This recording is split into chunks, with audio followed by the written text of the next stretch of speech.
এখানে আরো দুইটা কোটেশন আছে, সেটা হচ্ছে যে ফরলন একটা শব্দ। ফরলন, the very words is like a bell to toll me back from the to my soul self। এটার অর্থ হচ্ছে যে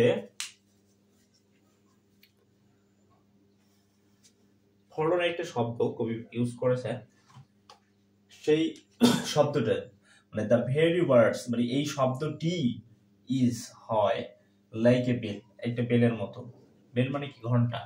একটা ঘন্টার মতো তার কাছে যেন বেজে ওঠে।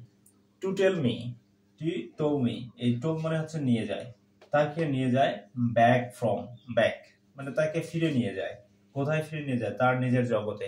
ফ্রম দি তার কাছ থেকে, টু মাই সোল সেলফ মানে আমার মানে তার জগৎ থেকে তার জগৎ মানে নাইটিঙ্গেলের জগৎ থেকে তার জগতে নিয়ে যায়। কে নিয়ে যায়? এই ফরলন শব্দটা, একটা মাত্র শব্দ, সেটা হচ্ছে ফরলন। তারপর সেকেন্ড যেটা, সেটা হচ্ছে যে ফ্লাইট, উড়ে গেল। ফ্লাইট, ফ্লাই থেকে ফ্লাইট হয়ে গেল। ফ্লাইট, দিস দ্যাট মিউজিক, এই মিউজিকটা মানে শেষ হয়ে গেল। ডু, তখন তিনি নিজেকে প্রশ্ন করতেছে, do I wake or sleep, আমি কি জেগে আছি না এখনো ঘুমিয়ে আছি।